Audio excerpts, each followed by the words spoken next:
ఏం ఇబ్బంది లేదు, పిల్లలకి ఏం సరిగా వండాల్సిన పనుల, పెట్టాల్సిన పనుల, కిచెన్ క్లీన్గా మెయింటైన్ చేయాల్సినటువంటి పనుల. అక్కడ ఉన్నటువంటి స్టాక్లో ఉన్నటువంటి కూరగాయలు అలాగే ఉంటాయి. అక్కడ దోమలు ఈగలు అన్నీ కూడా వాళ్తూ ఉంటాయి వాటి మీద. ఆ స్టాక్లో ఉన్నటువంటి ఆ ఎగ్స్ కానీ ఏం కానీ ఆ కిచెన్ పరిసరాలు క్లీన్గా పెట్టుకోకపోవడం వల్ల, ఆ వండినటువంటి గిన్నెలు కావచ్చు, ఆ వండేటువంటి గిన్నెలు శుభ్రంగా ఉండకపోవడం వల్ల, అలాగే మనం చూసినట్టయితే ఈ హాస్టల్స్ ఎక్కడైతే ఉంటాయో ఆ గ్రామంలో వచ్చేటువంటి నీరు, ఆ పైప్ లైన్ ఏదైతే ఉంటుందో ఆ పైప్ లైన్ బ్రేక్ డౌన్ అవ్వడం వల్ల ఆ లీకేజెస్ ఏమైనా ఉంటే మురుగునీరుతో పాటు ఇవి కలుషితం అయిపోయి ఈ కంటామినేషన్ వాటర్ అవ్వడం వల్ల, ఈ కంటామినేషన్ వాటర్తో వీళ్ళు ఈ కుకింగ్కి వాడటం వల్ల ఇలాంటివి సంభవించేటువంటి అవకాశాలు చాలా ఎక్కువ ఉంటాయి.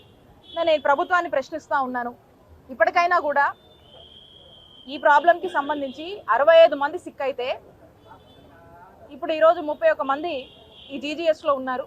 ఒకరు సీరియస్గా ఉంటే ఎయిమ్స్కి కూడా తీసుకెళ్లారు. ఆ ఎయిమ్స్లో ట్రీట్మెంట్ జరుగుతుంది. ఇప్పటికి కూడా ఈ ప్రభుత్వము దీని రూట్ కాజ్ ఏంటనేది తేల్చలేదు. అసలు శాంపుల్స్ తీసుకున్నారా? Food samples, water samples collect చేశారా? పిల్లలంతా కూడా డయేరియా అని చెప్పేసి డైరిక్ సిమ్టమ్స్ ఉన్నాయి, బాగా డిహైడ్రేట్ అయిపోయారు, బాగా సిక్ అయిపోయారు. ఘటన జరిగి 4 రోజులైనా కూడా ఇంకా కూడా ఇంతమంది హాస్పిటల్లో ఉన్నారంటే ఒకసారి ఆలోచన చేయండి, ఎంత సిక్ అయి ఉంటారు, ఏ విధమైనటువంటి కంటామినేషన్స్ జరిగినాయి, దీనికి రూట్ కాజ్ ఏంటనేది ఇప్పటికైనా ప్రభుత్వం తేల్చిందా? శాంపుల్స్ టెస్ట్ తీసారా? తీస్తే ఏమని నిర్ధారిస్తున్నారు?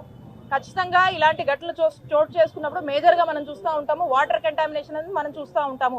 Is it water contamination or some other thing? చెప్పారా? దాని మీద మీకు క్లారిటీ వచ్చిందా? మీరు వివరించారా? మరి దానికి ఏం మెజర్స్ తీసుకున్నారు? ఇమీడియట్గా అక్కడ ఉన్నటువంటి ఆ పైప్ లైన్స్ అంతా కూడా ఆ వాటర్ స్టాప్ చేసి ఎవరైతే హాస్టల్లో ఉన్నారో ఆ రెస్ట్ ఆఫ్ ద పీపుల్కి, అక్కడ ఉన్నటువంటి పిల్లలకి కాచిన వేడి నీళ్ళు ఇస్తున్నారా? అలాగే ఉన్నటువంటి ఆ వాటర్ వస్తుంటుంది కదా, ఆ ఫిల్టర్ బెడ్స్ మార్చారా? వాటి రిపేర్స్ చేశారా? అవన్నీ మినిమల్ రిపేర్స్ కదా. ఆర్ఓ ప్లాంట్స్ ఉన్నాయా లేదా లేకపోతే ఎస్టాబ్లిష్ చేస్తున్నారా? లేదా చేసిన వాటికి మెయింటెనెన్స్ లేకపోవడం వల్ల ఈ లోపాలు ఉండడం వల్ల ఇలాంటి పరిణామాలు చోటు చేసుకునేటువంటి అవకాశం ఉంటుంది. మరి ఈ పర్టికులర్ హాస్టల్కి రిలేటెడ్ ఈ స్టూడెంట్స్ అందరూ ఎవరైతే ఉన్నారో ఆ పిల్లలందరితో కూడా ఇంటరాక్ట్ అవుతూ ఉంటే కొంతమందికి ఇక్కడ ఉన్నటువంటి డాక్టర్స్ ఫోన్ చేశారంట, వాళ్ళకి కొంచెం బాగాలేదు అది అని చెప్పి ఆ పేరెంట్స్కి చెప్పారంట. హాస్టల్ నుంచి కూడా ఈ యొక్క ఈ కంటామినేషన్ వల్ల పిల్లలు సిక్ అయితే ఈ ఇష్యూని పేరెంట్స్ నోటీస్లో హాస్టల్ వాళ్ళు కూడా పెట్టలేదు. డాక్టర్స్ సిక్ అయ్యారని చెప్పి ఫోన్ చేస్తుంటే ఆ తర్వాత చిన్నగా అడ్మిట్ చేసిన 1 డే తర్వాత పేరెంట్స్కి ఇన్ఫర్మేషన్ ఇచ్చారు. అంటే పేరెంట్స్కి ఇన్ఫర్మేషన్ కూడా 1 డే తర్వాత ఇచ్చారు.